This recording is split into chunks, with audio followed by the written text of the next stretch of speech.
Why a book on losing? Almost without exception, anyone who has participated in markets has made some money. Apparently people have at least some knowledge about making money in the markets.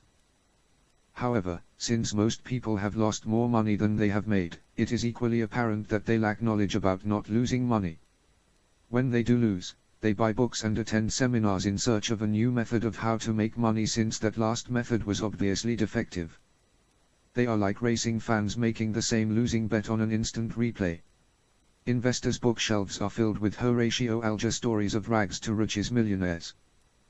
Sometimes these books are read solely for entertainment, but more often than not they are read in an attempt to learn the secret of how the millionaires made their fortunes, particularly when those millions were made by trading in the markets. Most of these books are of the how-to genre, from James Brisbane's 1881 classic The Beef Bonanza, How to Get Rich on the Plains, to modern-day versions of How to Get Rich in the Market, How to Win in the Market, How to Use What You Already Know to Make, How to Apply the Winning Strategies, How to Make $1 Million in the Market Before Breakfast. We've all read them, but if the how-to books were that beneficial, we'd all be rich. A review of the investment and trading literature reveals very little written about losing money. When something has been written on this topic, it's usually a sensationalistic and authorized tell-all biography or tabloid-like expose which panders to people who delight in the misfortune of others. Personality journalism books are definitely read for entertainment, not as an attempt to learn from the subject's mistakes. Losing has received only superficial coverage in most books on the markets. They raise the subject, stress its importance, and then leave it dangling. What I Learned Losing $1 Million is a light treatise on the psychology of losing and is intended for investors, speculators, traders, brokers and money managers who have either lost money or would like to protect against losing what they've made. Most discussions of the psychological aspects of the markets focus on behavioral psychology or psychoanalysis, i.e., sublimation, regression, suppression, anger, self-punishment. This isn't to say such books aren't instructive, it's just that most people find it hard to digest and apply the information presented in those books. Other books use hypothetical character sketches to make their points, while others simply compile a list of old saws about losses. This book, on the other hand, entertains and educates you on the psychology of market losses in layman's terms, anecdotally, through the story of a trader who actually lost over $1 million in the market. The first part of the book is Jim Paul's personal odyssey of an unbroken string of successes which took him from dirt-poor country boy to jet-setting millionaire and member of the executive committee at the Chicago Mercantile Exchange, before a devastating $1.6 million loss brought him crashing down. One of the premises of this book is that the rise sets up the fall, the winning sets up the losing. You can't really be set up for disaster without having it preceded by success. If you go into a situation in a neutral position having neither successes nor failures beforehand, you acknowledge that your odds are maybe 50-50, you may have a winner, you may have loser. But if you start from scratch and have a run of successes, you are setting yourself up for the coming failure, because the successes lead to a variety of psychological distortions. This is particularly true if you have unknowingly broken the rules of the game and won anyway. Once that happens to you, you think that you are somehow special and exempt from following the rules. The seeds of Jim's disaster were sown with his first job at the age of 9. His exposure to the outside world, money, and material things was the foundation for his career's sharp and quick ascent as well as its ultimate collapse. Repeated attempts to make the money back by speculating in the markets ended in failure and left Jim disillusioned. He set out on a quest to find out how the pros made money in the markets so he could follow their example. When you're sick you want to consult the best doctors, when you're in trouble you want the best lawyers, so Jim read all about the techniques of the professionals to learn their secret of making money. But this search left him even more disillusioned since he discovered that the masters not only made money in widely varying ways, but also in ways that contradicted each other. What one market pro advocated, another ardently opposed. It finally occurred to him that studying losses, losing and how not to lose was more important than studying how to make money. The second part of the book presents the lessons Jim learned from his losing experience. Namely, there are as many ways to make money in the markets as there are people participating in the markets, but there are relatively few ways to lose money in the markets. People lose money in the markets either because of errors in their analysis or because of psychological factors which prevent the application of the analysis. Most of the losses are due to the latter. All analytical methods have some validity and make allowances for the times when they won't work. But psychological factors can keep you in a losing position and also cause you to abandon one method for another when the first one produces a losing position. The third part of the book shows you how to avoid the losses due to psychological factors. Trading and investment mistakes are well known and easily understood but difficult to correct. What you need is not a long litany of complex psychological theories but a simple framework to help you understand, accept, and thereby avoid catastrophic losses. This book will help you recognize, identify, and avoid the pitfalls of investing, trading, and speculating. So, why a book on losing? Because there are as many ways to make money in the markets as there are participants but relatively few ways to lose, and despite all the books on how to make money in the markets, most of us aren't rich. Brendan Moynihan. Nashville, TN. May, 1994. Part I. Reminiscences of a Trader. Experience is the worst teacher. It gives the test before giving the lesson. Unknown. What I learned losing $1 million. I made $248,000. In one day, $250,000. The high was unbelievable. It's literally like you expect God to call up any minute and ask if it's okay to let the sun come up tomorrow morning. I had a special desk that was a copper pedestal coming out from the floor, and on top of it was a giant 3/6/7 piece of mahogany. The tabletop looked like it was suspended in midair. The credenza was a matching piece of wood bolted to the wall, also looking like it was suspended in midair. When you walked into the office all you could see was carpet stretching out in front of you, a copper column rising up from the carpet and two pieces of wood levitating in midair, defying gravity. And that is just what I thought I was doing, defying gravity. I sat down at my desk on the edge of my chair waiting for the market to open, ready to have another $50,000 day and thinking life didn't get any better than this. I was right. It didn't. The market opened down that morning and never traded higher than it did on that last Friday in August. It started down that Monday and I proceeded to lose on average about $20,000 to $25,000 a day, every day for months. The decline was relentless, with only occasional spasms to the upside. Fortunately, I started getting the clients out of the market. Most of the clients got out with some profit, some with small losses. Naturally, I didn't get out. I was in for the long pull. This was going to be the big trade. Kirby and I were going to make $10 million on this trade. By the middle of October I was underwater. I didn't know how far under I was, but I knew I'd lost most of my money. As the position got increasingly worse, I began to get margin calls. I'd wait a few days to see if the market rallied so I wouldn't have to meet the margin call. If it did, fine. If it didn't, I'd spend the next couple of days trying to borrow money from my friends. I'd be on margin call for 2 or 3 days at a time, but the brokerage firm's attitude was, "We know you're a big wheel. You're on the board of governors of the exchange. You're on the executive committee. You're an officer of your firm, etc. We know you're good for the money." The first week in November, I was underwater big time, $200,000 or $300,000. I didn't even know how much it was. Bean oil had gone from 36 or 37 cents a pound down to 25 cents. So from the high in August, I was down $700,000 or $800,000. To make matters worse, I'd borrowed about $400,000 from my friends. The firm finally, and mercifully, pulled the plug on me because I couldn't. On the 17th of November one of the senior managers from the brokerage firm came into my office and proceeded to liquidate all my positions. I went from having everything on the 26th of August to nothing on the 17th of November. However, I didn't intend to give up on trading. I viewed it like blackjack in the caddy pen. I wasn't going to quit playing, but I was going to quit losing. I didn't lose that kind of money simply because of a faulty method of analysis. That may have played a role, but something else was going on to keep me in a losing position, even to the point where I went into debt to hold on to it. That something was the psychological distortion accompanying a series of successes, drawing my ego into the market position and setting me up for the disastrous loss.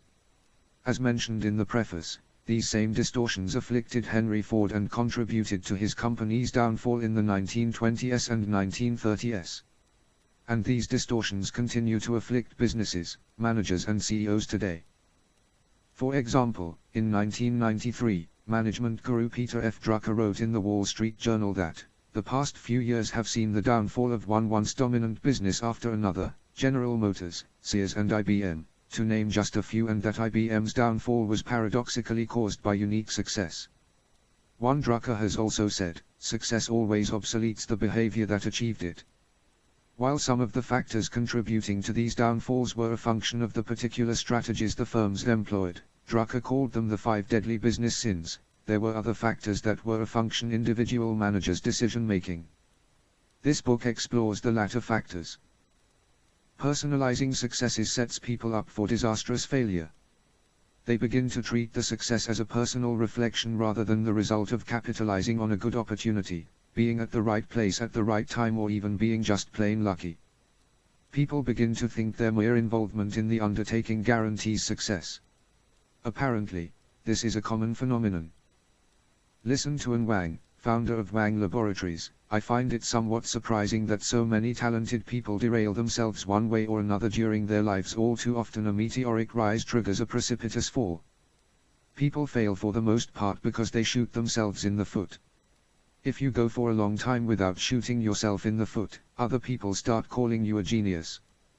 To listen to Herb Kelleher, CEO of Southwest Airlines, "I think the easiest way to lose success is to become convinced that you are successful." 3. This becoming convinced is the process of personalizing achievements or successes. Learning to recognize and prevent that process is what this book is all about. When I was a kid, my father told me there are 2 kinds of people in the world, smart people and wise people. Smart people learn from their mistakes and wise people learn from somebody else's mistakes. Anyone reading this book has a wonderful opportunity to become wise, because I am now very, very smart. I learned a lot from the mistakes that led to $1.5 million loss in the market. But there is more to the story than the fantastic fall from the pinnacle of millionaire trader and member of the executive committee at the Chicago Mercantile Exchange. There is the almost fantasy-like ascent to the top that set the stage for the collapse. 1. From hunger. I got my first job when I was 9 years old. One of my classmates was a caddy at a local country club near Ellesmere, Kentucky. One day he asked me if I wanted to be a caddy too, and I said, "Sure." My parents thought it was a good idea since it would teach me the value of $1. I thought it was a great idea, since I would get to keep the dollars. This was the beginning of my love affair with money. As a result of working at the country club, I learned just how important money really was. It enabled people to have the nicer things in life, most of which I hadn't even known existed. My father was only making $4,000 or $5,000 a year as a surveyor back in the early 1950s, so we couldn't afford the nicer things in life. Summit Hills was not a very fancy country club, but it was a country club and the people there had a lot more money than the people near where I lived did. So, at the age of 9 I became one of the only kids in my class at St. Henry's who knew that Oldsmobiles are better. I used to caddy for Charlie Robke. He didn't play golf very well, but he made a lot of money and had a beautiful car. Charlie would show up in his new Cadillac Eldorado convertible with the top down and his good-looking blonde wife who had on a chiffon scarf sitting next to him. I would say to myself, I like what Charlie's got, and I think I want to do what Charlie's doing. I don't want to drive a Chevrolet like my folks. I'd like to have an Eldorado like Charlie. I didn't even know what Charlie did for a living, and it didn't matter. Charlie made a lot of money and had many of the nicer things in life. Goose Nichols. As far as I could see, it wasn't what you did for a living that was important in life, it was how much you got paid for doing it. This idea was driven home not only by the members of the country club like Charlie Robke, but also by the other caddies. We all admired a guy by the name of Goose, Old Goose. He was about 14 or 15, and that sold to a 9-year-old. We had a big area called the caddy pen where all the caddies would sit around waiting to go out on a round. We used to pitch nickels against a wall, and Goose was very good at pitching nickels. He could get those nickels to stop up against the wall almost every time. So while I was toting these big golf bags around for 4 hours to make $2, Goose was up there in the caddy pen pitching nickels. At the end of the day, Goose had more money than I did. I worked harder than Goose, but Goose had more money. He had the respect and admiration of everybody in the caddy pen, not because he could pitch nickels better than everyone else, but because he had a lot of nickels. Making money became important to me, whether I made it by slow honest industry carrying golf bags, or by quick strokes pitching nickels. It wasn't what you did, it was how much you made. No little league. This view of the importance of money was also reinforced by my parents. They not only wanted me to learn the value of $1, but they wanted me to have a job and start making that dollar. Some of my friends from school were trying out for the Little League baseball team and, naturally, I wanted to try out, too. When we got to the field, the coach asked each of us what position we wanted to try out for. I said, shortstop. I didn't know what a shortstop was or did, but it was the only position I'd heard my friends talk about. Besides, I was short and thought the name sounded neat. That was a mistake. Every ball hit to me either rolled between my legs, glanced off my glove or bounced off my head. But I could hit the ball. I hit many of the pitches over the outfielders' heads. Then I hit one directly at the coach who was pitching. I made the team playing left field. At our first game I hit a grand slam home run to win the game 4-2. My expert fielding was responsible for the other team's 2 runs, as well as for getting my uniform dirty. Well, the uniform was a problem because I hadn't told my parents that I had gone out for tryouts and made the team. When I showed up at home that afternoon with a dirty baseball uniform for my mother to clean, I was told I had to quit. Baseball isn't practical, caddying is. You make money caddying, not playing baseball. Thus ended my short-lived but illustrious baseball career, reinforcing my view that money was important. So it was through my exposure to the country club and the caddy pen that I first learned about money and something about making it. I also learned that it was possible to make money playing blackjack, poker and gin. By the time I was 10, I was playing nickel blackjack. Since money was important to me, I was very upset when I almost always lost at blackjack in the caddy pen. I was whining to Goose about it one day, and he told me that I was losing because he and the other guys were cheating. He showed me how he burned the first card on the deck, placing it face up on the bottom so that you couldn't tell the difference between the top and the bottom of the deck. He would pick up the old hands and place them on bottom, but rotate the deck as he needed the known cards on the bottom. I didn't stop playing blackjack, but I did stop losing. After being exposed to this money culture at the country club, I wanted to get involved in what the people who had the money were involved in. I wanted to know the right people. So I ingratiated myself with the right people, like Johnny Mayer. Johnny Mayer was the club champion. I became Johnny's personal caddy, which is how I got out of Ellesmere, Kentucky the first time in my life. I went to Big Springs Country Club with Johnny in his big Chrysler convertible. He took me to Louisville to be his caddy when he played in the Kentucky State Amateur Championships. We drove from Cincinnati down to Louisville, and at 13 years old I just thought that was the neatest thing in the world. I was in this cool car with this neat guy who was a great golfer, and I was going to a country club in another city. He was taking me because I was such a good caddy. It was only a 70-mile trip, but for me that was a long way. My involvement with the country club set changed my perspective on the world and society. If I hadn't been involved, I never would have known about the nicer things in life. Where I grew up in Ellesmere, if you weren't exposed to this other life you'd have never known it existed.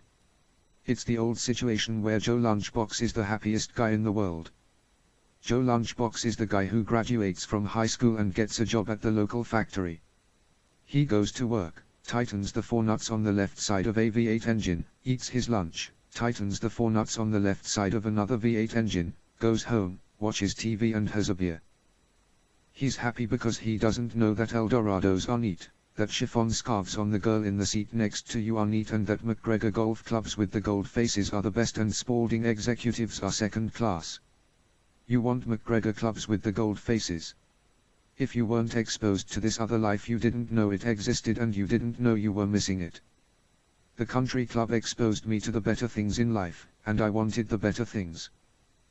Well, that was a problem, because once I learned about this other life and that it was better, I also knew that I was missing it. I was at a disadvantage to most of my peers, because I wanted more than they even knew existed. I wanted to learn how to play golf.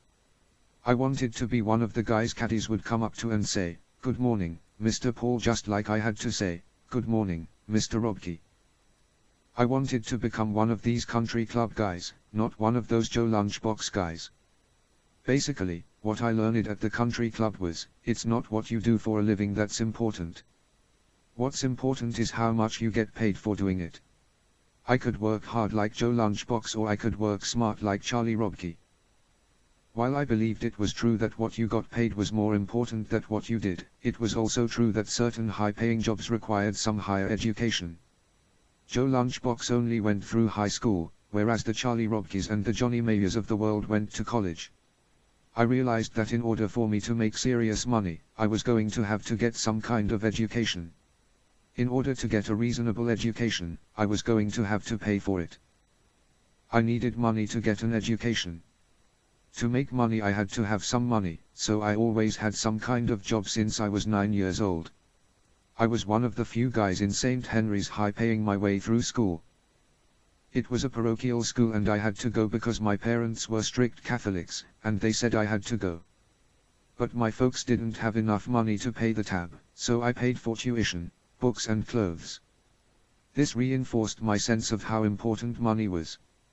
I caddied until I was about 15. During that time I also worked in the pro shop and gave golf lessons. After I stopped caddying, I ran a golf driving range for a while. Next I worked in a restaurant bussing tables, and then I worked in a service station. My senior year of high school I worked 55 hours a week in the service station. I'd get out of school at 2 p.m. and work from 3:11 p.m. 5 days a week, and then 8 to 10 hours a day on Saturday and Sunday. My folks were very lenient about curfew the whole time I was growing up. I could spend my money and do whatever I wanted because I was working so hard. They really let me do whatever I wanted as long as I didn't get in trouble. My dad's attitude was, "If you screw up and get in trouble, boy, I'm gonna." My parents laid the ground rules and I followed them. Once you know what the rules are, it's easy, just follow the rules and win. Once I figured out what it took to get from point A to point B, I did the bare minimum of what it took to get the job done. I drove my teachers crazy because I did well at what I liked, and I did poorly at what I didn't like. All you needed to pass was CS, so most of the time I got CS. I did just what it took to get by, unless I was interested. If I liked the course, I'd get an A. Every report card I ever received had the same comment, "Does not work to potential." I really drove my teachers crazy. And to top it off, I was elected president of the student council. I was not the type of person the teachers thought should be president. They wanted one of their pet student types who didn't drink, drive fast or otherwise screw around. I had a lot of freedom since I had my own job, my own money and my own car. I bought a '53 Mercury on my 16th birthday with my own money, $700 cash.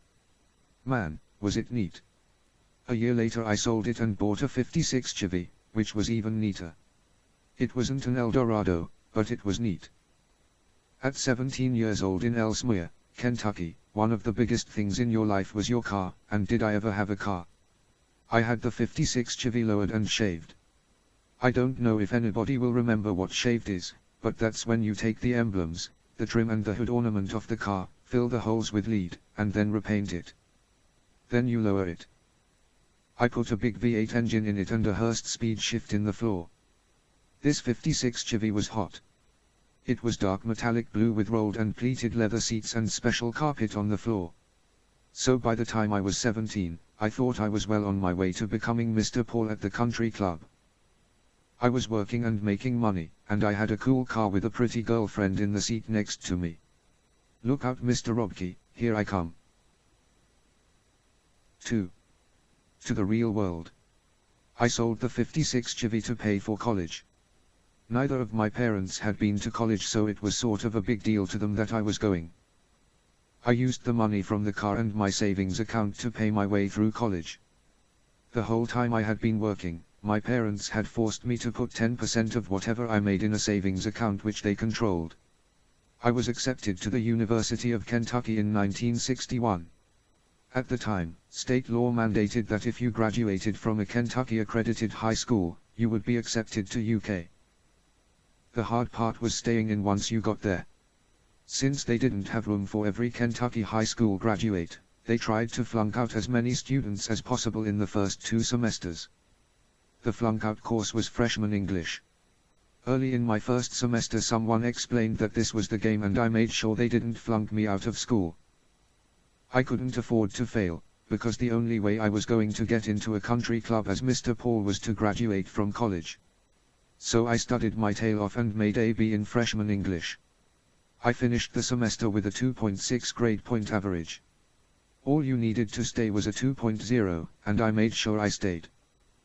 Having survived that first crucial semester, I turned my attention to social life. Frat life. Boy, was I in for a surprise when I tried to make it on the social scene. Everybody around me had more money than I did. They also all had base weegens. I didn't even know what a base weegen was. It's a style of shoe. Everybody in Lexington wore base weegens. I had no money, no good clothes and no base weegens. I didn't even have a suit. I bought my first suit when I was a senior in college, and my buddy Tommy Cron had to lend me the money to buy that. My folks were sending me $10 a week out of my 10% of everything bank account, and that was my spending money. When I left Ellesmere, I was a pretty big wheel. I had a neat car, I was dating the head cheerleader, I was president of the student council and so on. I had some status as a hometown boy, but when I got down to Kentucky as a freshman, I was from hunger again. I was just another freshman in Kincaid Hall, a nobody. Socially, there is nothing more pitiful than a freshman boy in college. You are totally worthless. The freshman girls are all looking at the sophomore and junior guys, so the freshman boys just hang around with each other drinking beer and telling stories about how good it used to be in high school. After 6 months of this, I decided that if I were in a fraternity things would pick up. So I went out for fraternity rush, which for me was a little bold since I had no good clothes, no upper class friends and no money. My roommate was a guy named Jim Hersher. His background was similar to mine and, since misery loves company, we went through rush together. The first rush party we went to was at the Sigma Nu house. These people were nuts. They were the Animal House chapter. I swear to God, everything in that movie could have happened at Sigma Nu. When I was a junior, the alumni built them a huge beautiful new fraternity house. To get into the house when they had their big housewarming party, you had to throw a brick through one of the windows. Hersher and I decided that the Sigma Nus were a little too crazy, even for us. We went to a few more parties before deciding that we were going to join the Kappa's sides. Little did we know that we weren't supposed to be the ones deciding. This is how green I was. I walked down to the whole phone in Kincaid Hall, called the Kappa Signal House and literally asked for the president of the chapter, Herschel Robinson. Herschel got on the phone, and I said, "Herschel, this is Jim Paul." Now Herschel Robinson didn't know Jim Paul or Jim Hersher from Adams of Ox. My buddy Jim Hersher and I are going through rush and, frankly, we're a little tired of going to all these parties, the Delts, the Sigma Nus, the Signalettes, the SAEs. We've kind of had it. We'd like to come over to the house and pick up our pledge pins. We went over to the house and, unbelievably, they gave us pledge pins. Now that I know how it is supposed to work, I can't believe we got away with that. We had the chutzpah to invite ourselves to be Kappa sites instead of them inviting us. We simply didn't know any better. We were breaking the rules and didn't even know it. Is gin a drink or a card game? When you join a fraternity, they make you do goofy stuff. It's a rite of passage thing. They make you shine shoes, clean windows, take out the garbage, just nickel and dime harassment stuff. One day I was at the house sitting on the floor shining shoes and two actives, Johnny Cox and Pat Greer were playing gin. In the middle of one of their games, Greer had to go somewhere. Johnny Cox looked over and said, "Hey, pledge. Do you know anything about gin? I know that if you drink as much of it as I did last night, your head hurts the next day." "No, you idiot. The card game. Do you know how to play gin?" "No sir, I don't. But I've always wanted to learn. Now remember, I learned how to play cards at Summit Hills Country Club when I was 10 years old. I'd been playing gin for 8 years. Well, stop that shoe shining shit and come over here." So, I went over to the table and he said, "All right, we're going to play gin. And understand, pledge, that you play gin for money." "Yes sir, I understand that. But I don't have any money. I mean I really don't have any money." The truth of the matter was, I didn't have any money. But I also wasn't that worried that I didn't have any money. Cox said, "I understand that. I understand. We'll make it very, very cheap. You still have to play for money, but we won't play for any real money. We'll only play for 5 cents a point." If you don't know anything about playing gin, you wouldn't know that 5 cents a point is real money. A nickel a point, $1 a box, $5 a game, means you're probably playing somewhere in the neighborhood of $10 to $15 a game. That isn't cheap. A game to 150 points might take 10 hands, 15 hands tops. Somebody's going to get to 150 about every 20 or 30 minutes. So, now you're playing at a rate of about $30 an hour. Now that is real money. Cox explained the rules and told me how the score is kept and so on. Then he dealt out the cards. I would gin, and I'd ask, "I am sorry sir, I've forgotten. What do I do again when I don't have a discard?"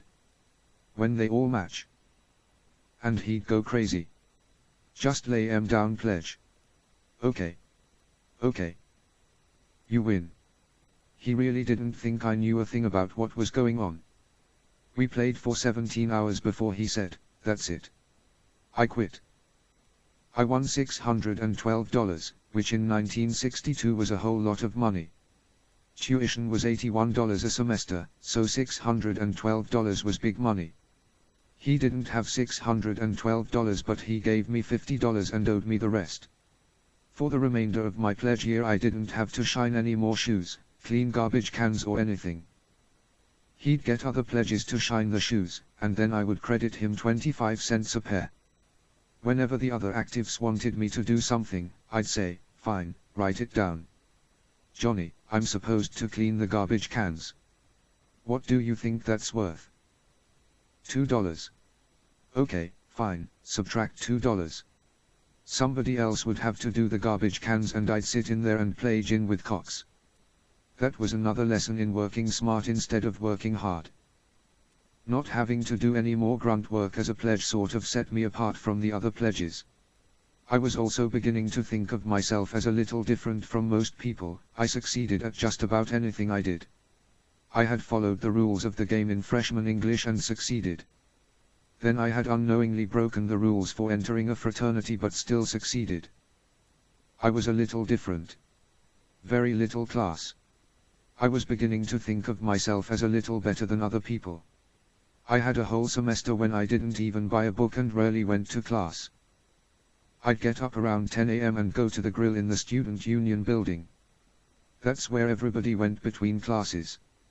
I'd sit and socialize, play hearts, another card game, talk to the women, make dates and read the Kentucky Colonel, the school newspaper. We not only met girls and made dates at the grill, some of us met our wives to be there. I broke the rules and still succeeded in that arena, too. When I met Pat, I was dating 2 other girls, Sandra and Debbie, on a regular basis. I had just finished reading Tortilla Flat by John Steinbeck. The main character in the book is a guy named Danny. He and his friends are poor and lived up in the hills outside of Monterey, California. One of the themes of the book is that people can rationalize anything. For example, when a friend comes into some money, Danny steals it and rationalizes that he's actually doing the friend a favor by stealing it. If I don't take the money away from my friend, he is going to use it to buy some wine, get drunk and maybe even burn his house down.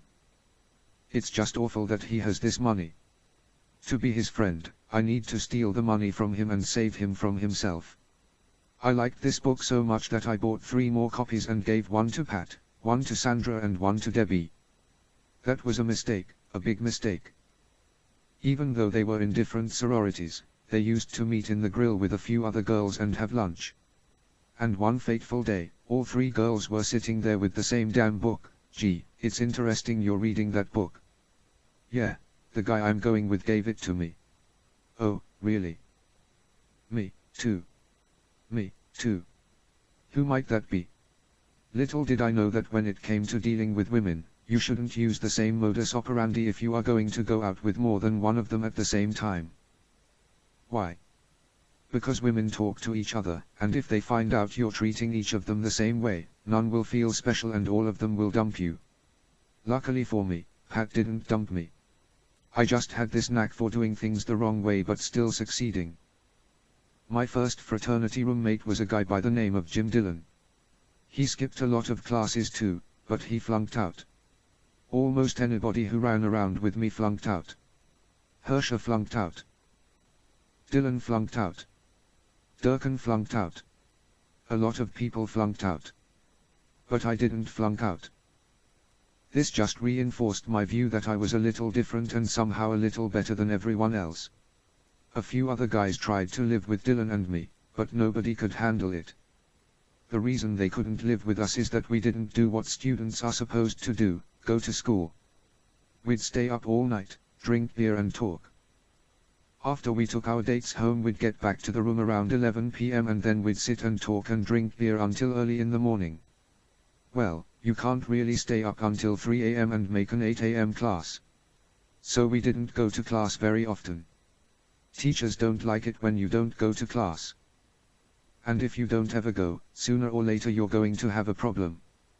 The first semester I lived in the fraternity house I ended up making every grade Kentucky had, a, B, C, D, E, E was an F at Kentucky, W, withdraw, and I, incomplete. I got them all. Even though I rarely went to economics class, I made an A in the course. I understood it. The professor would talk about marginal propensity to consume and I'd say to myself, I get it. That's a concept I can understand. I could look at those supply and demand curves and say, yeah, okay, I understand that. That makes sense. Okay, we're going to move supply here, yep, price will go down, yep, I understand. I didn't even own an economics book. I literally borrowed a book the night before the economics final, sat down and read the whole book for the first time. I went in and made an A because I understood it. I can remember taking the test thinking, okay, that question he's talking about marginal. I can see it, okay, the chart looks like this, it's on the left side of the page, it should be somewhere around page 250 and what does it say? I could remember exactly where it was, what it looked like and what it said, and then I just wrote it down. I'm not claiming to have a photographic memory, but for that class I did. The professor hated it because I rarely went to class and I always made A's on his tests. It really ticked him off.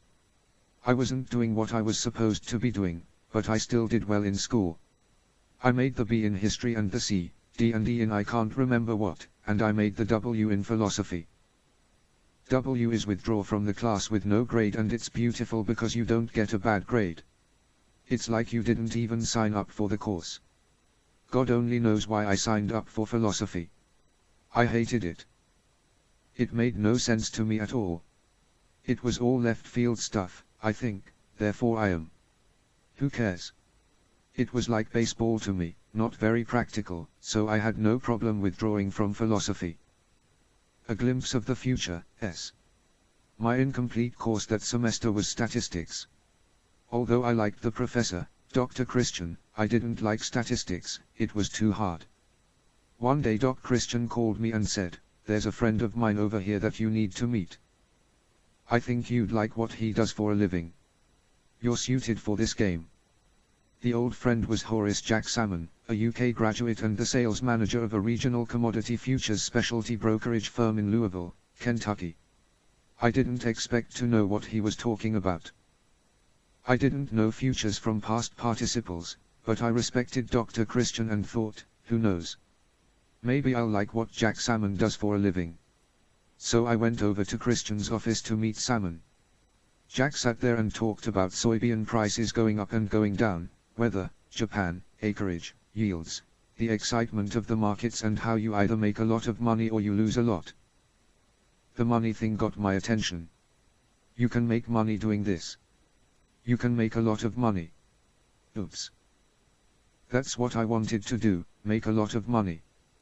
When people asked me what I was going to do when I got out of school, my answer was, make a lot of money. Well, what are you going to do? I am going to be in business. I didn't know how I was going to do it. I never thought about what I was going to do. It wasn't what you did for a living, it was how much you got paid for it. Out of school. I finally graduated in August 1965. Yes, August. I had to go to summer school to pass second semester freshman accounting. I hated accounting. Accounting to me was find the missing nickel bullshit. My attitude was, I don't care where the nickel is. Pay someone to find it. Better yet, I'll give you a nickel. Just stop asking me to find the one that's missing. In August 1965 the war in Southeast Asia was rolling. I had signed up for ROTC in 1961 when I was a freshman and Vietnam was just starting. I figured that if it grew, I'd rather go as an officer than as a grunt. I had tried grunt and didn't like it. Officer was better. Officer was like a member of the country club, grunt was the guy who carried the bag. I knew I'd rather be the one telling the guy where to put the mortar than the guy carrying the mortar, so I signed up for Air Force ROTC. Then a friend told me that I could always go to Officers Candidate School, OCS, once I had my college degree. Why should I do 4 years of this Mickey Mouse ROTC stuff when I could do 6 months of OCS later, and only if I had to? So I quit ROTC. That was a mistake, big mistake.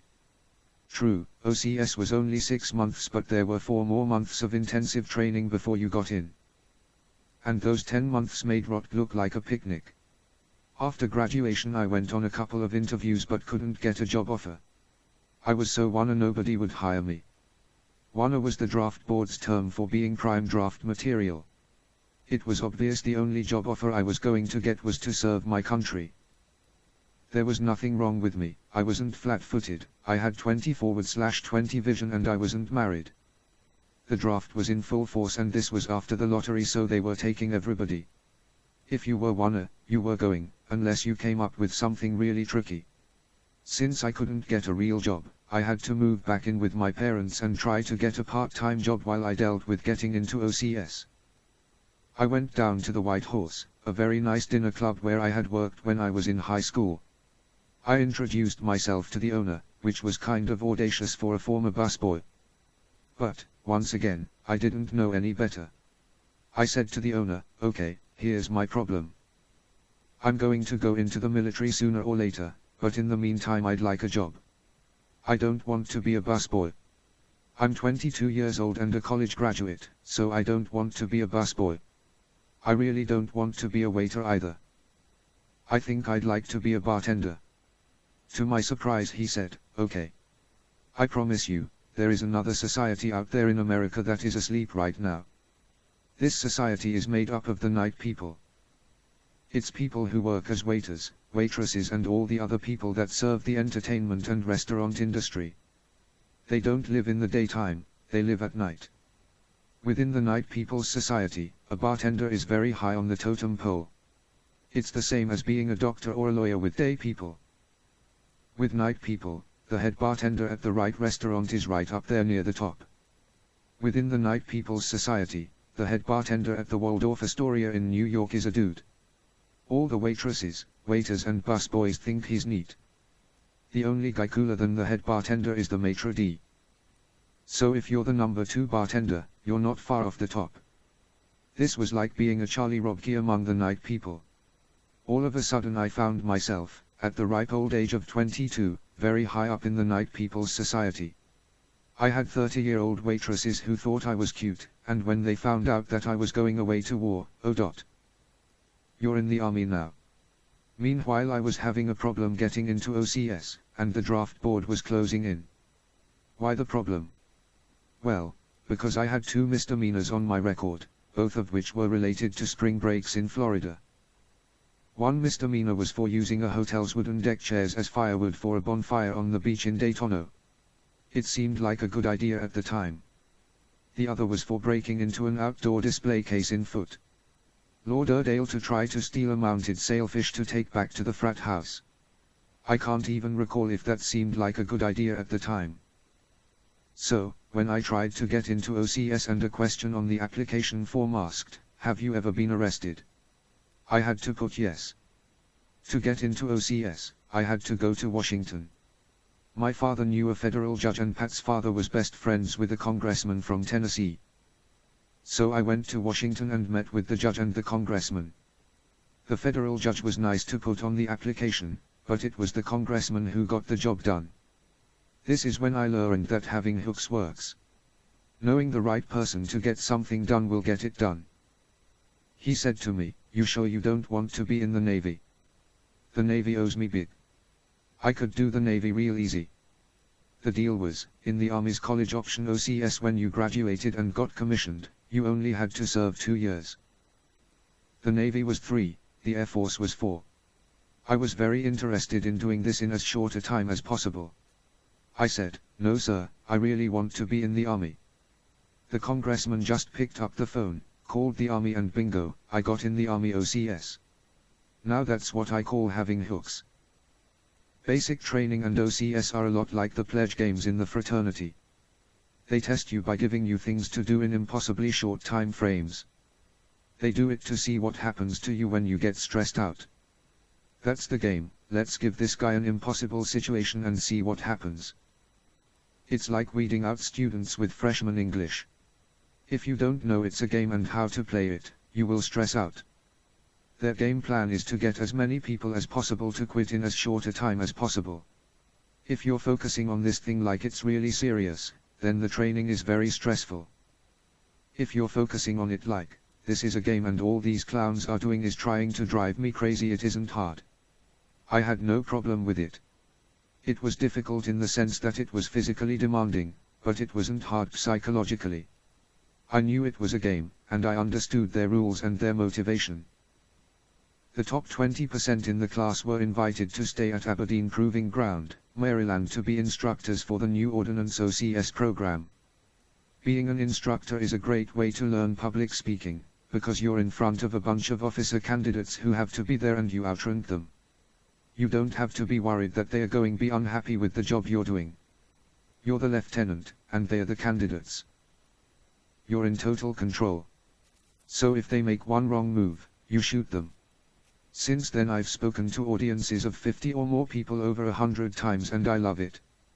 After I graduated from OCS and became an OCS instructor, I had to go through Military Occupational Specialty, MOS, school. The first day of MOS school, a general came in and talked about the course. Then he said that at the end of the course they would recognize an honor graduate based on the highest academic standing and the highest this and the highest that. I went home that night and said to Pat, we were married by then, this is it. Everybody has been giving me this BS all my life that I don't do what I ought to do and I don't work to potential. Alright, I tell you what I'm gonna do. I'm gonna be the damn honor graduate. I'm gonna be that man. I'm gonna do it. I'm gonna do whatever it takes to be that guy. At the end of the course I was the honor graduate. I couldn't believe it. I had done it and it wasn't even that hard. All I did was figure out what the rules of the game were and then followed them. Naturally, I had accepted the Army's offer to be an instructor at Aberdeen. It was great. I became well known within the ranks as being a very good instructor. I was good at it. It's very easy to be an instructor when you say the same thing every week, and they change the people you're saying it to. There's a lot of stuff I can't do, like math and statistics. But when he was passing out talents, he said, and this one gets the gift of gab. I was the first lieutenant at Aberdeen to become a master instructor. It was just another game to me. You had to do a bunch of BS, and I did it. It wasn't hard. Every other master instructor had been at least a captain and most were majors or lieutenant colonels. I was only a second lieutenant, the lowest ranking officer there is. The master instructor title, OCS training and the MOS honor graduate were the same deal, it's a game. They wrote these rules, I understand these rules. I can follow these rules and win the game. It's no big deal. It isn't hard. Some of it was aggravating but I didn't take it personally. There was nothing personal about it. They didn't know I existed when they wrote the rules, so it was totally impersonal. You can either play the system or you can let the system play you. Pick one. I like playing the system because it's more fun and you win more. If you let the system play you, you can get very frustrated and very beat up. After 13 months at Aberdeen, I received orders sending me to South Korea. My record was starting to build. I'd just gotten the medal for the job I did as an instructor and the master instructor honor. The army is very big on that stuff, so I got promoted to first lieutenant. They made me the adjutant, the guy in charge of personnel, for a battalion. I was the S1 of the battalion at Camp Humphreys, Korea. It was all paperwork. I had to sign everything. I hated paperwork but I did it. I also did the rest of my job with a little more flair than my predecessors. I came up with ideas and new ways of doing things. I become noticed. I was not very good at being invisible. One day I got a call from the XO, the number 2 man, of the brigade, the unit above the battalion. He wanted to meet me for lunch. I cleared it with my boss, the military is very big on chain of command stuff, and met him for lunch. He offered me the job of S3, which was the operations officer of the brigade. Now understand that this was the equivalent of number 3 man in the brigade. The organizational chart is, the brigade commander, then the brigade XO, then the S3. I was about 5 steps away from that S3 position as the adjutant of the battalion, so this guy wanted to multi-promote me 5 steps. The S3 was usually a lieutenant colonel and I was only a first lieutenant. Realistically, I should have to go through captain, then major, then lieutenant colonel before I'd even be considered for this job. I became S3 of the brigade at the ripe old age of 23. I had about as much business being an S3 as I did being a goalie on the Hartford Whalers. I didn't have any idea what I was doing. I was in way over my head, 6'3" in 10 feet of water. One of the missions of this brigade was 8th Army nuclear weapons storage. I had a sidearm, top secret this, top secret that. Aye. I'm 23 years old. What am I doing? Are these people nuts?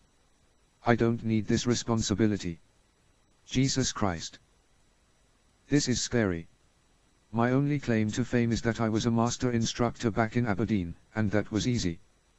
2 years ago I was burning hotel deck chairs for a bonfire on a beach in Daytona, Florida, and now I'm sitting on World War I. I'm nervous about this.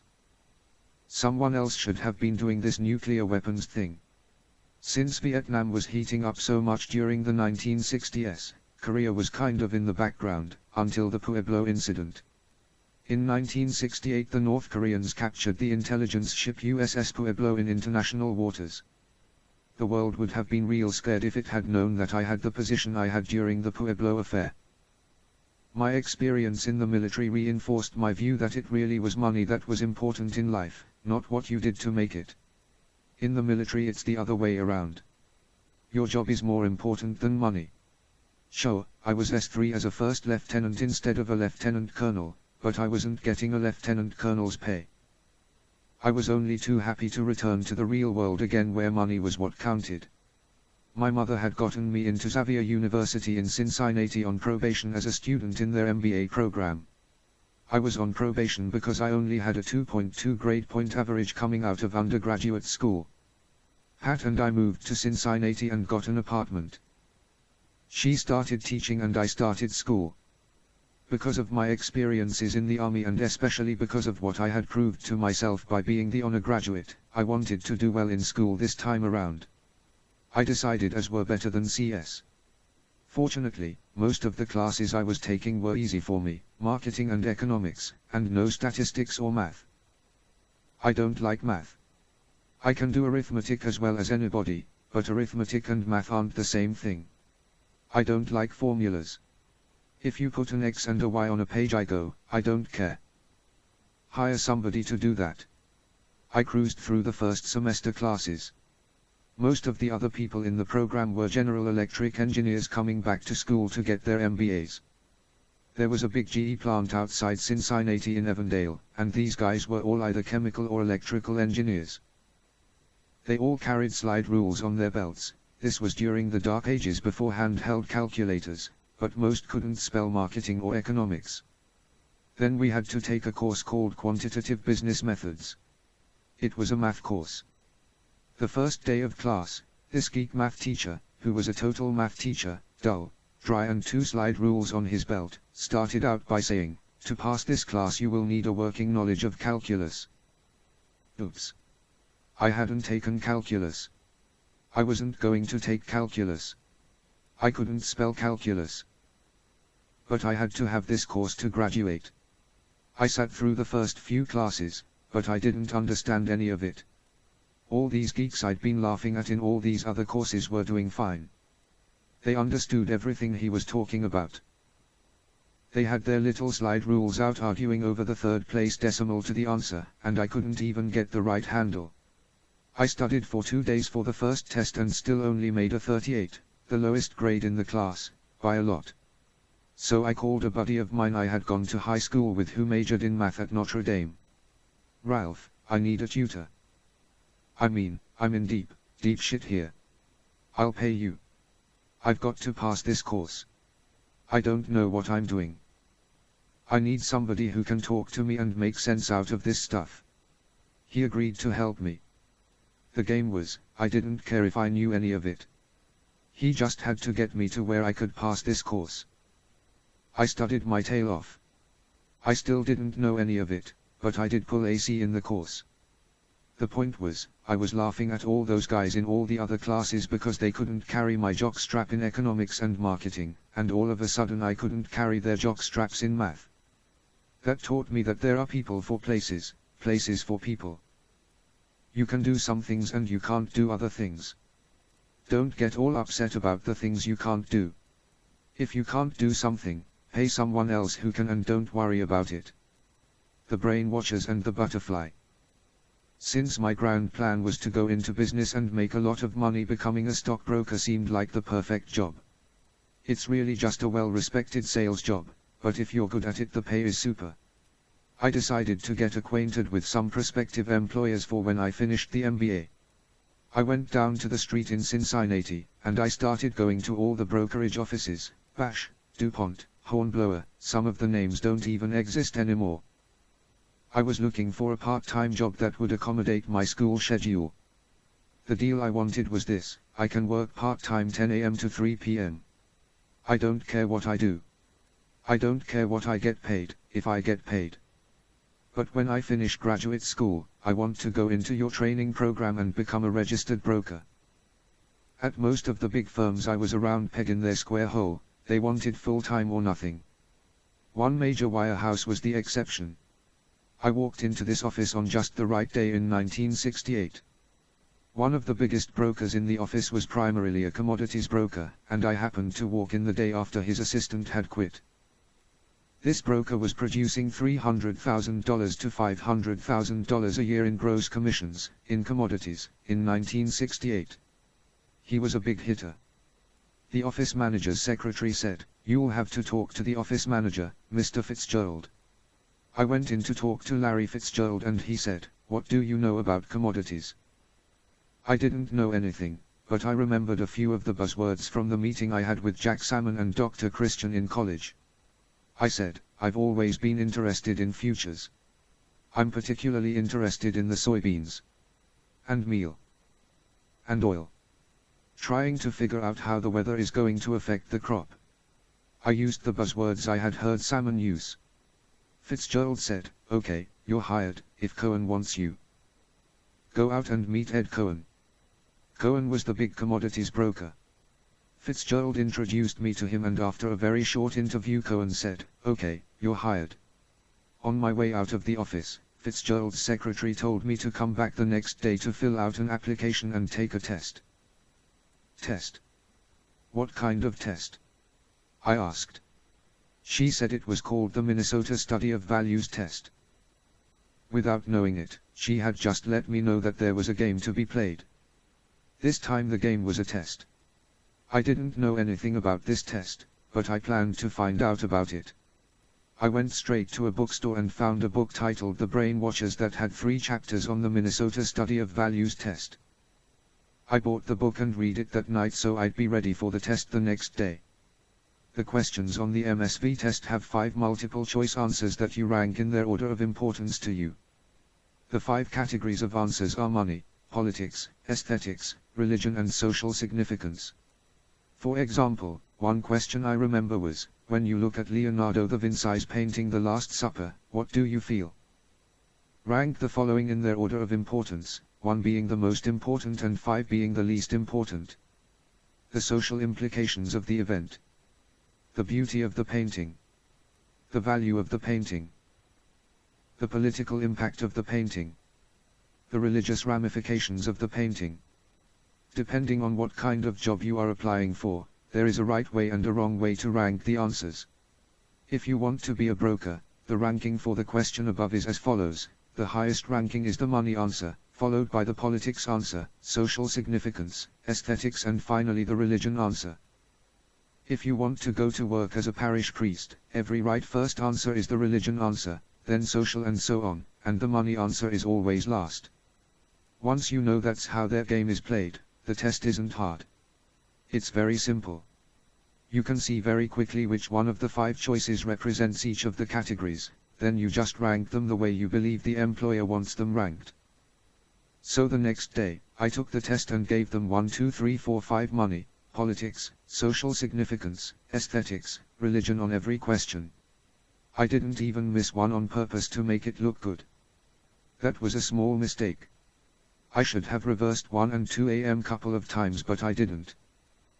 My test was perfect, absolutely no wrong answers. Now when they grade this test, it comes out on a scattergram chart. If you're meant to be a broker, your scattergram looks something like a butterfly. Well, mine came out a perfect butterfly. Fitzgerald didn't care, he was going to hire me unless I really blew the test. But he did say, you really did well on that test. I haven't seen anybody do that well before. I told him I had studied a little bit before I took the test. You're not really able to study for that test. Well, you are, and you aren't, I said. The next day I started working as Cohen's assistant. It was 1968 and the stock market was booming. It was going straight up and everything was wonderful. Everyone in the office was making money. Then suddenly it stopped going up, and it started going down. When that happened, the only guy in the office making money was Ed Cohen. He was still doing business and everyone else was looking at their phones. I said to myself, I think I'm going into futures. I like the idea that I'm not at the mercy of the market only going up. I like the idea of being able to make money when the market goes down, too. I don't care how good a stockbroker you are, if the market is going down you're in trouble.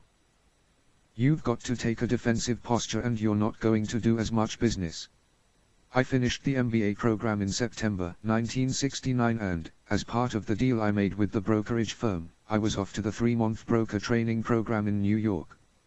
I went to the Big Apple a month before the program started and spent that time in the futures division rubbing elbows with all the biggies. I wanted to know how they did what they did and why, what worked and what didn't work.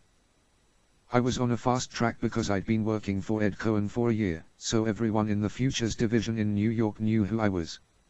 I was the one with the perfect butterfly chart. Once again, I got the impression I was better than the others. I was more equal than the other trainees because I knew most of the people in the futures division, and I worked for Cohen. Once we got into the actual training program, I ended up teaching part of the commodity portion of the program. The regular instructors were from New York, and they sort of knew what to say as far as the tests were concerned. But they didn't really know futures, because the big futures exchanges were in Chicago.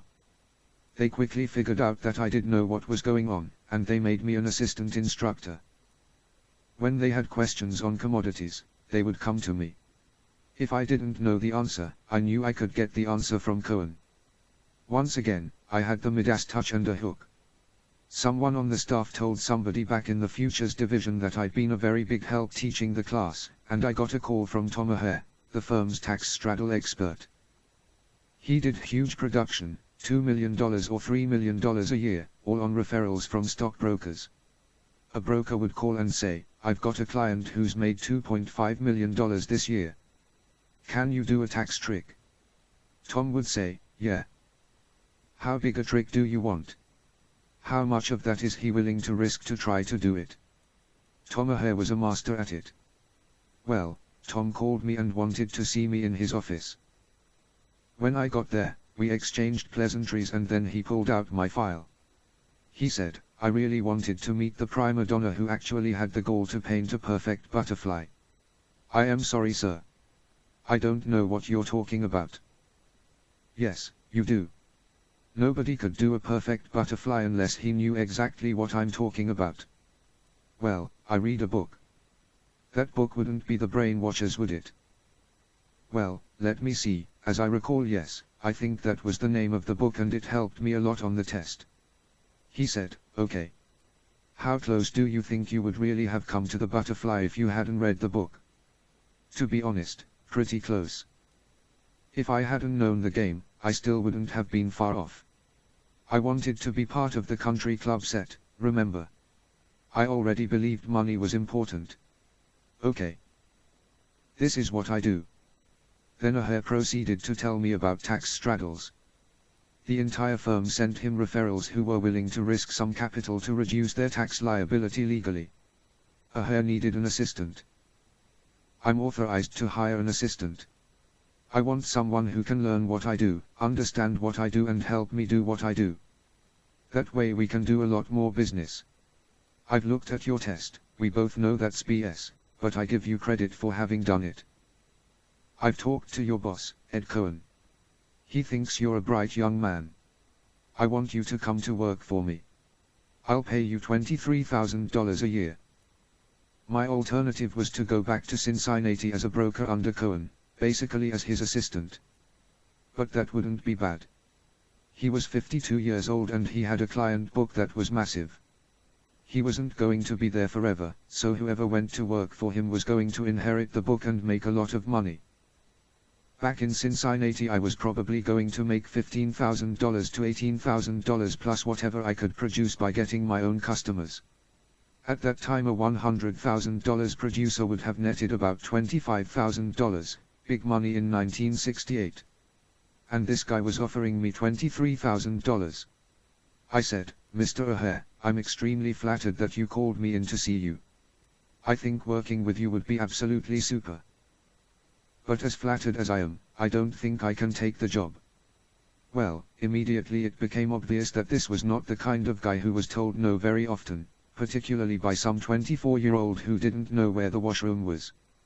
"What do you mean, you can't take the job?" "Well, it's that number.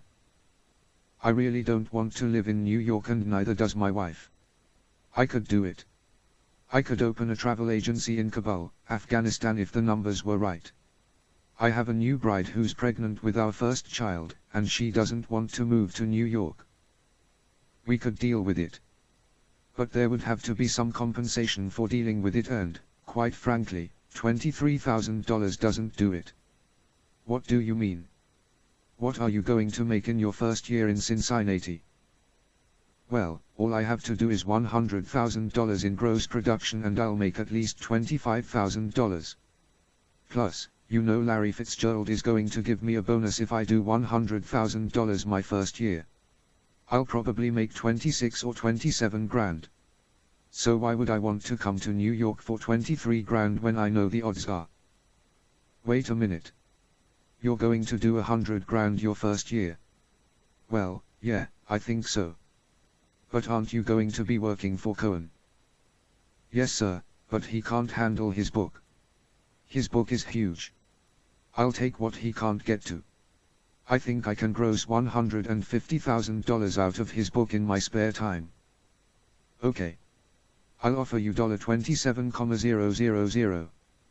$30,000. Get out of my office. I went a little too far. Yep.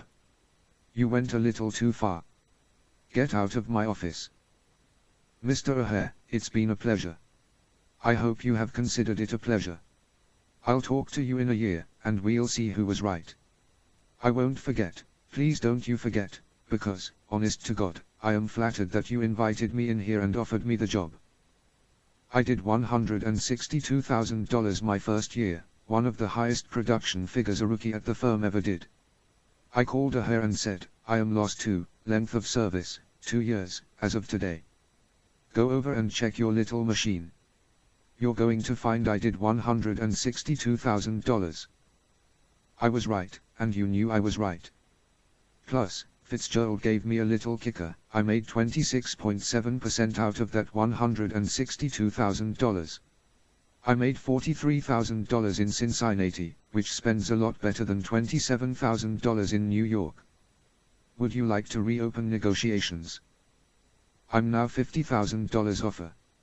He laughed and said, no. I've gotten someone who may not have the chutzpah you do, but he'll do just fine for $28,000. 3. Would that I would trade. A year after I started working for Cohen, the firm decided to start something called regional trade units. The Home Office told us that if we were going to be in this region and do futures business, we had to be in Cleveland. I believed them. That was a mistake. I should have stayed with Ed Cohen. Unfortunately, he didn't tell me that was possible until it was too late. Cohen was the proverbial 100-pound canary. He could do whatever he wanted. If he had told the higher-ups that he wanted me to stay, I would have been able to stay. He was a great guy, but he wasn't aggressive. He didn't say, hey Jim, you don't have to do that. You can stay and work with me, so I figured I had to move to Cleveland. I was flattered to be invited to interview for a job in the regional trade unit, considering that I was a 24-year-old with only 1 year of experience. I was offered a position in Cleveland, and I took it. The deal was, all the stockbrokers in the region would refer their futures business to 2 other futures brokers and me and take a split of the commissions. I moved to Cleveland in May 1970 and did a lot of business my first year, most of it in lumber. I developed a good client base and contacts in the lumber industry. One day our little group, which had grown to 5 from 3, did more business in futures than all of the 112 stockbrokers in the office did in securities, combined. Between knowing Cohen, teaching in New York and producing some of the firm's best loss-one figures ever, I was pretty full of myself. I continued to believe that I was different and better than the run-of-the-mill broker. Believing I could bend or break the rules led me to do something really stupid, not illegal, just a little ahead of its time and more than just a little against firm policy. One of my customers had a trading system, and he wanted to manage some outside money. He proposed that I raise $30,000 and put it into an account. He would trade the account, take no fees and split profits and losses 50/50 with the customers who had put up the money. This sort of arrangement is done all the time today and usually under terms much less advantageous for the customer. Today there are usually fees, and no money manager shares in the losses. So I raised the money and informed the customers exactly what we were doing, and they signed papers agreeing to the terms. I even documented the arrangement with the state securities authorities by registering the account as a limited partnership. But I opened the account as an individual account, which it really wasn't. Well, the guy made money for a while, but then he started losing money. After he lost $20,000 of the customer's money, I started getting antsy and said, okay, no big deal, but you need to put up your half of those losses, $10,000. He sent a check. The check bounced. Naturally, that caught the attention of the operations manager. The long and short of it is that the trader lost the original $30,000 and $20,000 more. He couldn't, or wouldn't, pay the $20,000 owed to the firm and I got fired. I was terminated for cause, which is a big no-no as far as the New York Stock Exchange is concerned. I got blackballed. I couldn't get a job anywhere. Soon after that the firm collected the money from the client, but a fat lot of good it did me by then. So I called my friend Jack Salmon, who by then was the president of the regional brokerage firm he was working for when I met him back in college. I hadn't had a job for 3 months, and I really didn't want to go to work for a regional firm. But you gotta do what you gotta do. I still had a client base that I thought I could move. I am sure I can move the lumber accounts. Do you know any firms where I could take my business? I said. Come to work for us, he said. My Cleveland office could really use your talents. I'll pay you 50% of gross. Plus I'll pay you a 5% override on the whole office. My previous employer had only paid me 25% of gross, so this was a great deal if I could continue to do the business. Sometimes, knowing the right people and being in the right place at the right time can make all the difference in the world. I went to work for Salmon in a tiny 4-man office in Cleveland. Most of my accounts transferred over, so business was back to normal fairly quickly. I made good money between January 1973 and July 1976. All the commodity markets got hot when Nixon took us off the gold standard in 1971, and the grain markets went crazy in 1973 and 1974. My clients were making money and I was making money. I bought a house and a sports car. I went to the managers' meetings, and I was honored as the leading manager based on production improvement. Once again, I encountered the Midas touch syndrome, everything I touched turned to gold. I didn't think things could get any better than that, but they did. Chicago. The only commodity exchange membership I had ever wanted was one that would enable me to trade lumber without having to pay for the right to trade all the other commodities which came with a full membership. In 1976 the Chicago Mercantile Exchange created exactly that kind of membership. Leo Melamed, chairman of the CME at the time, came up with a brilliant gimmick to pay for the new Merc building by selling equity in the exchange without diluting the full memberships. He created a non-livestock membership, NLM, that permitted you to trade lumber and eggs. The NLM seat cost $20,000 compared to the going rate of $125,000 to $150,000 for a full membership at the CME or the Chicago Board of Trade. I called Jack Salmon and said, "This is it. I want to move to Chicago. There's really no one in the office here in Cleveland other than me anyway, so let's bag this thing and I'll move to Chicago." I bought the seat and moved to Chicago in June 1976. I wanted to dress for success for my new job in Chicago. An old fraternity brother of mine, Jimmy Showalter, had a men's clothing store in Lexington, Kentucky. Jimmy's store had nice clothes, Hickey Freeman kind of stuff. Not Armani, but very nice. I called him and asked if I could come into his store on a Sunday when he was closed and deck myself out in a new wardrobe. "Well, what are we talking about here, Jim?" he asked me. I could tell he didn't want to come in on a Sunday just for me. I said, "I'm talking about spending some serious money on new clothes. Maybe $8,000 or $10,000 to have it done right." Suddenly, Sunday didn't sound too bad to Jimmy. So I flew to Lexington and got a new wardrobe. When you buy a seat on the exchange, you get to select the call letters that will be engraved on your JD badge that other traders use to identify you when they trade with you in the pit. You want to stand out in the crowd so traders will trade with you often. Some people use their initials, nickname or some catchy combination of letters that makes them easy to remember. In my case, since I was always looking for whatever edge I could get, I picked the initials Luck. I'd rather be lucky than good anyway. I thought by calling myself Lucky maybe I'd be lucky, plus it was very easy to remember. Everybody knew who Luck was.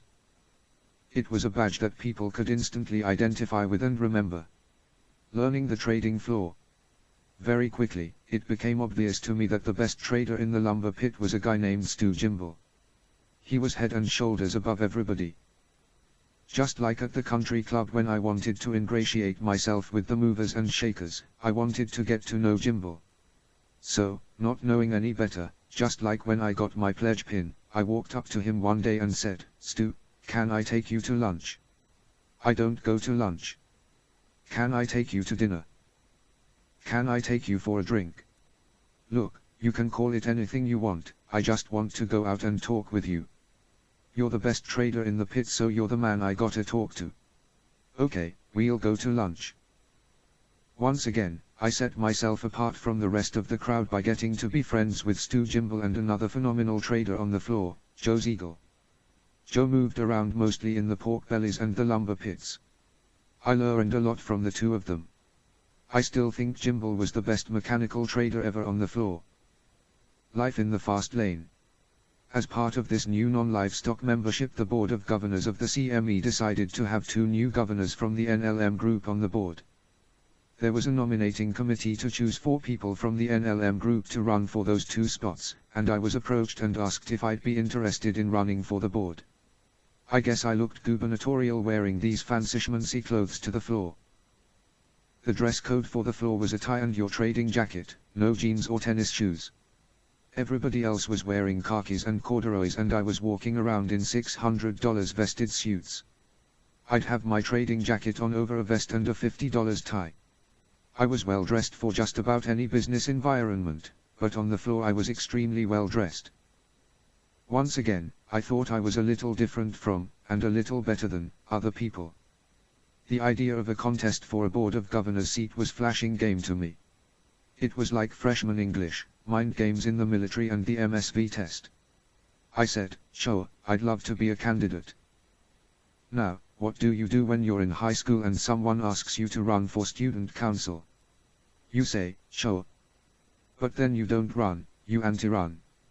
Everything is done to de-emphasize it because you don't want the embarrassment of trying and losing.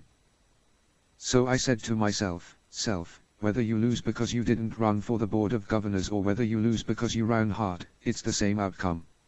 So let's really run hard. Let's get aggressive and try to get elected. And if you don't get elected, you don't get elected. Big deal. I did everything I could to get elected. I sent platform letters. I had Jack Salmon send letters. Then I sent handwritten letters asking for votes. Well, nobody else was really running. They were all doing the I don't want to run because I don't want to lose routine. If you run aggressively in that situation, you win by a landslide. I won 121 votes out of 150 votes. I was elected to the Board of Governors of the CME after only 6 months in Chicago. I was 33 years old, looked like I was 25 and acted like I was 22, but I was on the Board of Governors. After the election, Leo Melamed came up to me and said that I would also represent the NLM on the Executive Committee of the Board of Governors since I had the most votes in the election. It turned out the Executive Committee was where everything really happened.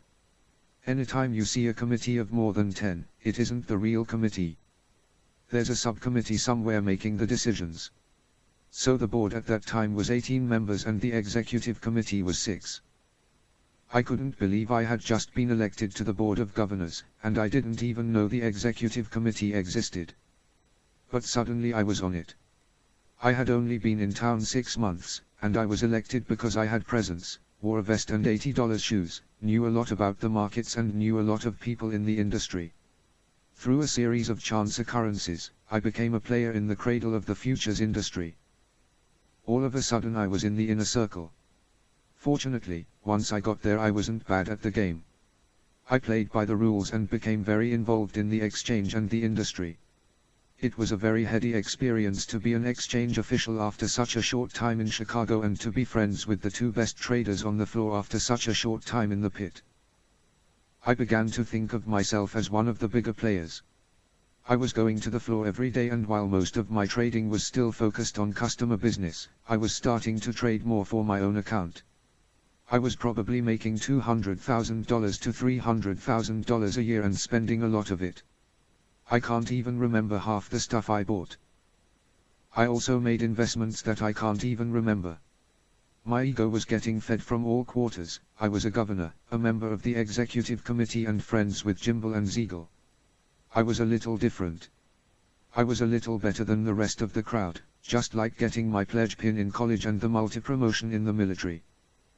I remember one morning I was heading out the door on my way to work, and I stopped at the mirror in the whole tree to straighten my tie. I looked at myself, and I said, "Goddamn. Life in the fast lane. Life was great and I didn't think it could get any better. But it did. Zenith. There was another guy at my firm who was also involved in the lumber market. Larry Broderick had come from the cash lumber business and was working in our street Louis office. Both of us were doing some business with Potlatch, a huge paper manufacturing and lumber firm in the Northwest. The Potlatch family had been cutting wood since Noah's flood, and the guy who ran their trading operation was a guy named Tom Jack. One day Tom Jack called me and said, "This is stupid. We've got you doing your thing in Chicago and Broderick doing his thing from St. Louis. You guys ought to be working together. Why don't we all get together, have lunch and talk about it?" When we met him on the West Coast for lunch, he said, "Look guys, together you two would make the best single broker in the business. Why don't you figure out a way to work together and stop being two independents?" So we did. We became partners, and very shortly we started doing a lot of business because the arrangement really worked. Larry had fantastic connections in the cash market and I great floor information and execution services. I was walking into the lumber pit every day with big orders. Buy 50 of this. Sell 100 of that. When you start doing size like that in the pit, it can really do to your head. The other people in the pit don't know whether the orders are for your account or for a client's. It also makes it very easy to start trading that kind of size for your own account. I was the biggest broker in the pit in terms of doing size orders. Larry and I had a large percentage share of the market. Lumber volume was something like 3,000 or 4,000 contracts a day and we were doing 600 or 800 contracts a day between client and personal trading. At 6'3" with a booming voice and 100 lot orders, I became a presence in the pit. So not only did I think I was neat, but a lot of other people did, too. I thought I was different and somehow better than other people, like I had some sort of Midas touch. I might have thought it was true, but it wasn't. Little did I know that all the times I thought I was good, I had only been lucky. For example, when I was sent to Korea and became an S3 as a second lieutenant, was it because I was good or lucky? Lucky. Everyone else was sent to Vietnam, so there was a personnel shortage in Korea. When I happened into that brokerage the day after Cohen's assistant quit, was it because I was good or lucky? Lucky. When I became a board governor and executive committee member after only 6 months in Chicago, was it because I was good or lucky? Lucky. The successes in my life had given me a false sense of omniscience and infallibility. The vast majority of the successes in my life were because I got lucky, not because I was particularly smart or better or different. I didn't know it at this point in the story, but I sure as hell was about to find out. 4. Spectacular speculator. Timber tumbles. I will never forget the first day I made $5,000 trading. I felt exactly the same way I did the first day I made $5 caddying when I was 10 years old. To make the $5, I caddied all day long. I made $5 for 10 hours of carrying a golf bag. 50 cents an hour. It was the greatest feeling in the world. Then there was the first day I made $10,000. Same feeling. Then the first day I made $20,000, and so on. I remember one Thanksgiving I was at home in Kentucky with my folks and my brother. The Friday after Thanksgiving my brother and I flew to Chicago so he could see what I did for a living. I was long the lumber market and losing about $40,000 or $50,000 on this position when we arrived in Chicago. We went into the lumber pit and I explained how everything worked. Then to demonstrate how things worked, I bought 10 contracts. The market went down and I bought some more. After a little while the market turned and roared to the upside and I bought it all the way up. We walked out of the pit with $37,000 in an hour of trading. It was just one of those days when the market was going to go up because I was buying it. Some days you just can't do anything wrong. Including all the money my customers made that day plus all the commissions I generated, we made about $100,000. And it felt just the same as the first day I made $5 caddying. In December 1980 Broderick and I were at the height of our business.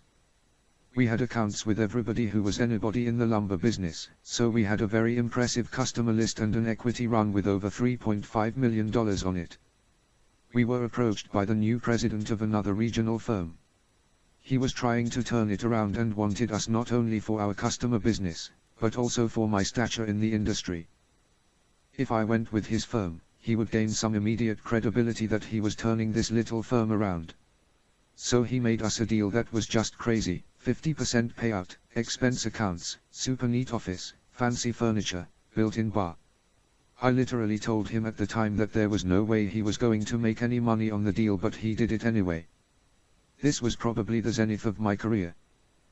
I was making plenty of money, I had good accounts, and I was on the executive committee and board of governors.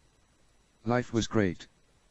With interest rates skyrocketing in 1979 and 1980, the housing market, and consequently the lumber market, felt the pinch. The high interest rates depressed new home sales, the main market for lumber. Lumber prices plunged and volume in the lumber pit dried up. It went from about 6,000 contracts a day down to 1,000. I don't care what your market share is, when the market shrinks by that amount, you've got problems. There was no longer enough business in lumber futures for me to maintain my lifestyle. The Arabian horse fiasco. I figured I could apply my money-making talents to other business ventures and maintain my lifestyle. I know what I'm doing. I'm smart and I have the net worth to prove it. One of the smartest guys I ever met was Jim Gleesman. He was also one of the craziest people I ever met. He had this knack of being the big picture guy. He was always coming up with grand schemes to make money. In one of his schemes, we were going to buy an island off the coast of South America. It cost something like $2 million. But we were going to leverage the purchase by putting down only $100,000 and borrowing the rest using the teakwood grown on the island as collateral. We were going to harvest the teakwood, sell it, make a fortune, and then own the island for nothing. Gleesman was nuts. He was constantly coming up with these ideas. Every week he'd have a new way to make $1 million. One day he started talking about Arabian horses. You buy these beautiful horses and you breed them and you show them in horse shows and you make a lot of money. Are you sure that's right? Yeah. I never could get a handle on why or how you made a lot of money with these horses. These things don't do anything.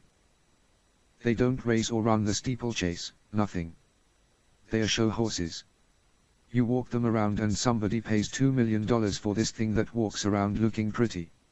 Sounded crazy to me, but Gleesman and I started looking at Arabian horses. He came up to me one day and said, "I've got it. I found a couple who are getting divorced and they are selling everything they own in common to settle their divorce decree.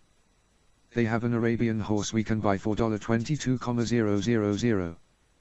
This was the first number he'd mentioned that I could even think about paying for a horse that didn't do anything. So we went and saw this horse. His name was Onyx.